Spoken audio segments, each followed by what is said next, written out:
make it so much better. The future's ours to lose.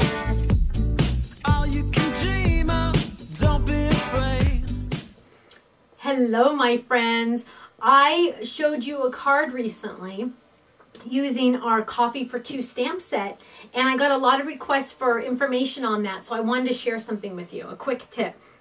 This is the card in question. It's by Laura Williams from our design team, and she paper pieced this. She didn't want to color it because that's a lot of coloring, so she paper pieced this, and I wanted to share with you that actual technique because it's so easy, and once you see it, if you don't already know about it, you'll go, oh, that's so simple. So let me show you. And on this stamp especially, it's really, really easy.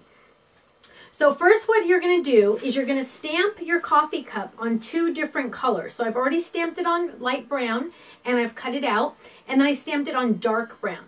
Then I also stamped on some of the scratch paper, the light circle here I break for coffee. So let me show you how easy this is. So go ahead and cut it out on the one color. That's going to be my bottom color. And then what I'm going to do is I'm going to cut out what I want to be dark on my coffee cup. So I'm simply just going to cut along the line, go back to school and just cut. And this coffee cup is really easy to do this technique because there's not very many lines on it. So I'm just going to cut off the center of this cup. Really, really simple. Nice and easy lines to cut along. Nothing too intricate, which is nice because some people have trouble cutting intricate things. So this one is really easy to cut and simple. Look at that. So now what I'm going to do is I'm going to add some adhesive to the back. And you can use your favorite adhesive. I like the little tabs. And I'm going to paper piece this. I'm literally just going to set it right on top of my stamped image. And it's nice because I have my little cheat sheet here because it shows me exactly where it's supposed to go.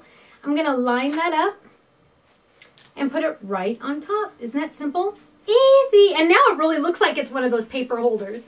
So it's kind of cute. Then I have my circle, and you know what? I realized I didn't have my circle punches out. So excuse me as I reach down here, and you know what? I don't know where my circle punches are. We move things around. And that's the funny thing is I don't know what I did with my circle punches. So I'll just cut it out. I'll do it the archaic way. Kenny's looking for my, honestly, sweetheart, I don't know where I ended up putting this. I don't use circle punches as often. I use more dies. So I don't know. Oh, you know what? I think they're in that drawer right by your bottom right there. Yeah, I think they're in that drawer. They are in that drawer. See what happens when I clean? I don't clean very often, but we rearranged my studio here so I could, thank you, sweetheart. It's too late now. Thank you, though. I appreciate that. That was nice of you. Okay, so you could also punch this out or die cut it out. So I just cut it out really quick.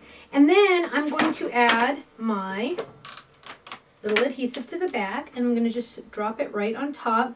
Now I have a coffee cup that is two different colors, quick and easy, and I didn't have to do any coloring at all. No pen in sight.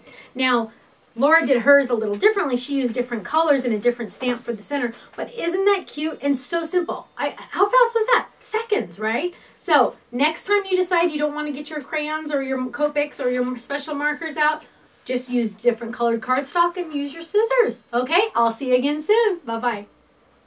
All you can dream of, don't be afraid. Paint your picture.